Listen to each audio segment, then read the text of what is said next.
दोस्तों, अगर आपने जेसन हॉरर स्टोरी पार्ट 1 और 2 नहीं देखी है तो पहले आप उसे देख लें, वरना ये स्टोरी आपको समझ में नहीं आएगी।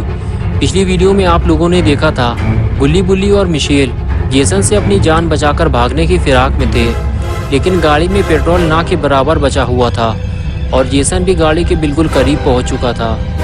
और इसी हड़बड़ाहट की वजह से मिशेल गाड़ी स्टार्ट नहीं कर पाती और पकड़ी जाती है। और फिर जेसन मिशेल के साथ क्या करता है वो आप खुद ही देख लीजिए।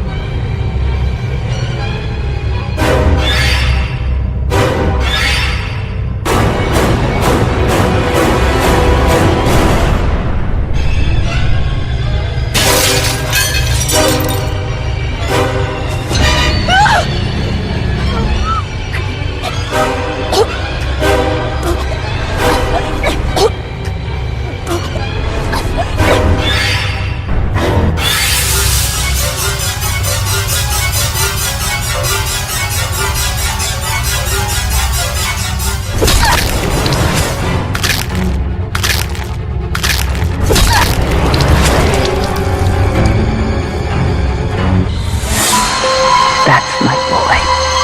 Hunt them down and make them pay.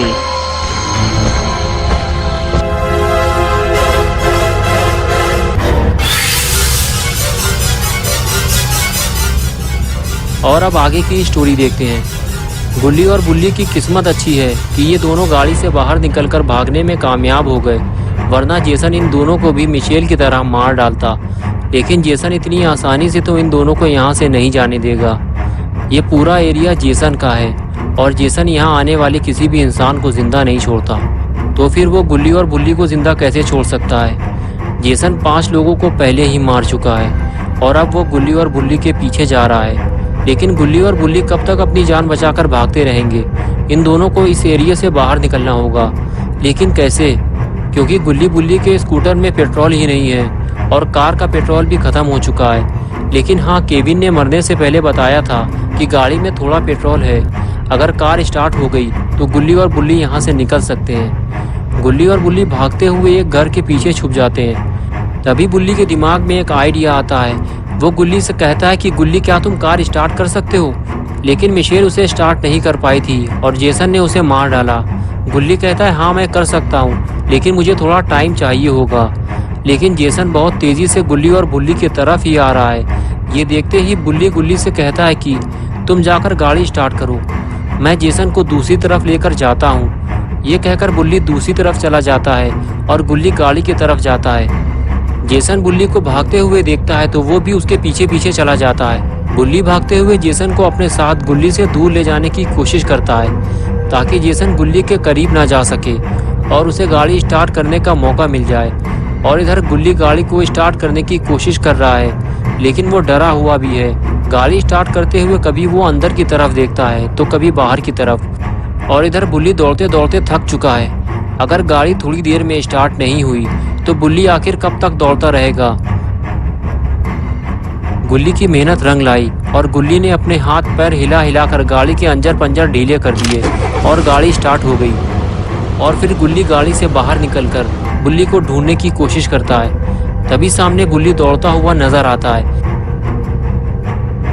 गुल्ली हाथ हिलाकर उसे बुलाने की कोशिश करता है और फिर बुल्ली भागता हुआ गाड़ी में जाकर बैठ जाता है। गुल्ली और बुल्ली को जल्दी यहाँ से निकलना होगा, वरना कोई और मुसीबत यहाँ आ जाएगी। लगता है आ गई।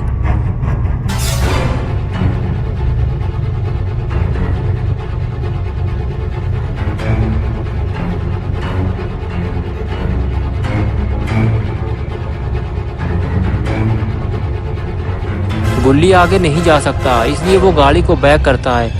उसे जो भी रास्ता नजर आए उसे निकल लेना चाहिए ताकि वो जेसन से दूर जा सके।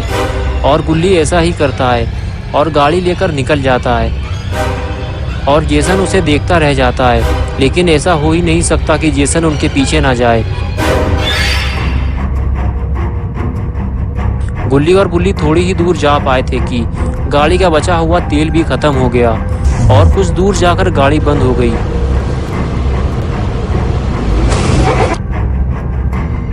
बुल्ली कहने लगा, क्या हुआ गुल्ली, तुमने गाड़ी क्यों रोक दी? जेसन हमसे ज़्यादा दूर नहीं है। गुल्ली बोला, हाँ पता है, लेकिन क्या करूं, गाड़ी का बचा कुचा तेल भी खत्म हो गया आज की रात हमें यहीं गुजारनी पड़ेगी।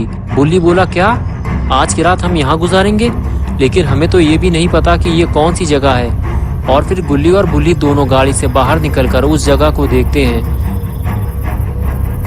गुल्ली कहता है कि ये हम कहाँ आ गए? Welcome to camp Crystal Lake. ये कौन सी जगह है? चलो अंदर चलकर देखते हैं। और फिर दोनों क्रिस्टल लेक की तरफ बढ़ने लगते हैं। गुल्ली कहता है कि मुझे लगता है कि आसपास जरूर कोई झील होगी जिसका नाम होगा क्रिस्टल झील। बुल्ली बोला, हाँ मुझे भी ऐसा ही लगता है। और इस तरह दोनों बातें करते हुए आगे बढ़ते रहते हैं। और तभी अचानक उनकी नज़र सामने खड़ी हुई कार पर पड़ती है जो उनके ठीक सामने खड़ी हुई है और उस पर कोई लेटा भी हुआ है। ये देखकर गुल्ली और बुल्ली को सुकून मिला कि वो दोनों अकेले नहीं हैं, एक और इंसान उनके साथ है। और फिर दोनों उस इंसान की तरफ बढ़ते हैं, इस उम्मीद के साथ कि वो इन दोनों की मदद ज़रूर करेगा क्योंकि उसके पास कार भी है। गुल्ली पास जाकर उसे उठाता है और जैसे ही वो उठता है गुल्ली उससे कहता है कि क्या तुम हमारी मदद कर सकते हो? हमें तुम्हारी मदद की ज़रूरत है। हमारी कार का पेट्रोल ख़त्म हो गया है और वो खूनी जेसन हम दोनों को मारना चाहता है। बुल्ली बोला, तुम हमें घर तक छोड़ दो वरना हमारे साथ साथ वो तुम्हें भी मार डालेगा। जल्दी करो, वो किसी भी वक्त यहाँ आ सकता है। वो आदमी कहने लगा कि तुम लोग क्या कह रहे हो? मुझे कुछ भी समझ में नहीं आ रहा। ये कार मेरी नहीं है, ये कार टोनी की है। वो रहा टोनी, वो जो काला पीला आदमी है ना, वही है टोनी। ये कहकर वो फिर से सो गया। गुल्ली और बुल्ली टोनी से मदद मांगने आगे चल दिए। अगर टोनी ने भी गुल्ली और बुल्ली को इनकार कर दिया तो फिर गुल्ली और बुल्ली घर नहीं जा पाएंगे। ये इन दोनों के पास आखिरी मौका है। गुल्ली और बुल्ली जैसे ही झील के पास पहुंचे तो उन्होंने देखा कि वहां 3 लोग और मौजूद हैं, लेकिन इनमें से टोनी कौन है? बुल्ली ने आगे बढ़ते हुए पूछा कि तुम में से टोनी कौन है? तो नाव में बैठी हुई लड़की ने कहा, क्या काम है तुम्हें टोनी से? वो दारू पी के ढेर हो चुका है। लेकिन तभी टोनी उठकर बैठ जाता है और गुल्ली बुल्ली से पूछता है कि क्या काम है तुम्हें मुझसे? क्यों गधे की तरह चिल्ला चिल्ला कर मेरा नाम पुकार रहे हो? गुल्ली बोला, टोनी भाई हमें तुम्हारी मदद की ज़रूरत है। क्या तुम हमें हमारे घर तक छोड़ सकते हो? मेरी कार का पेट्रोल ख़त्म हो गया है और एक पागल खूनी जिसका नाम जेसन है वो हमें मारना चाहता है। वो किसी भी वक्त यहाँ आ सकता है। टोनी बोला, कहीं तुम जेसन वोरहीस की बात तो नहीं कर रहे हो? लेकिन वो तो मर चुका है। गुल्ली बोला, वो जिंदा है। उसके चेहरे पे मास्क है और उसके हाथ में एक तलवार है और वो इधर ही आ रहा है। ये सुनते ही टोनी उठकर खड़ा हो गया और सामने बैठे हुए अपने दोस्त से बोला कि जल्दी पुलिस को फ़ोन लगाओ और बताओ कि एक पागल खूनी यहाँ घूम रहा है, हमारी जान को खतरा है। लेकिन टोनी का दोस्त कहने लगा कि किसी ने जेसन का मास्क पहनकर इन दोनों को डरा दिया होगा, तुम डरो मत यार।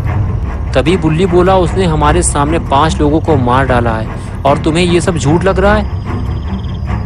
और तभी पीछे से टोनी आया और कहने लगा, चलो मेरे साथ, मैं तुम लोगों को तुम्हारे घर छोड़ देता हूँ। और इधर टोनी के दोस्त ने बात को सीरियसली लेते हुए पुलिस को फ़ोन कर दिया। और इधर गुल्ली बुल्ली टोनी के साथ घर चल दिए। लेकिन आगे कोई रास्ता न होने की वजह से गुल्ली और बुल्ली को वापस उसी रास्ते से जाना पड़ा जहाँ से वो आए थे।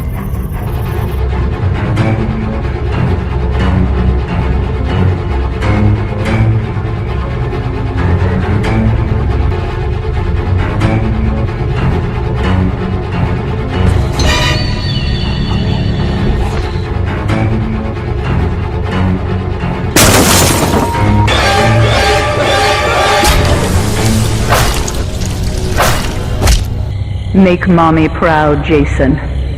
Don't let them escape. Jason ने टोनी को मार डाला। ये देखकर गुल्ली और बुल्ली गाड़ी से निकलकर बाहर भागे। जेसन इतनी जल्दी यहाँ पहुँच जाएगा ये तो गुल्ली और बुल्ली ने सोचा ही नहीं था।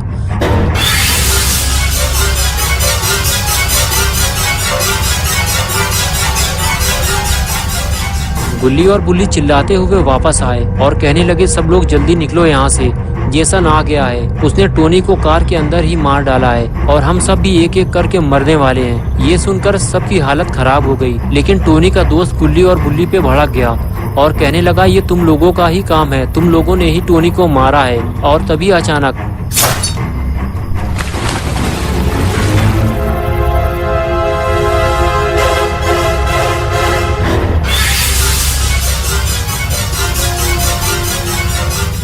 वो लड़की कहती है उसे गोली मार दो।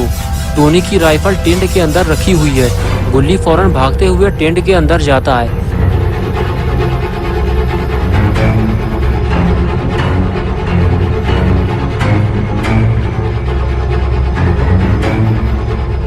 लेकिन बुल्ली एक बेवकूफ़ी कर देता है। वो दौड़कर जेसन को एक जोरदार किक मारता है, लेकिन जेसन पर उस किक का कोई असर नहीं होता।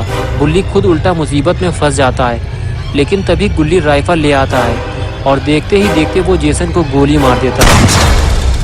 Jason, my boy, do you know what your gift is? No matter what they do to you, you cannot die. You can never die. लेकिन जेसन मरता नहीं है। वो थोड़ी देर के लिए फ्रीज हो जाता है और तभी बुल्ली दौड़ता हुआ जाता है और जेसन का मास्क उतारने की कोशिश करता है और कुछ ही देर में वो जेसन का मास्क उतार लेता है। लेकिन बुल्ली ने जेसन का मास्क उतार के अच्छा नहीं किया।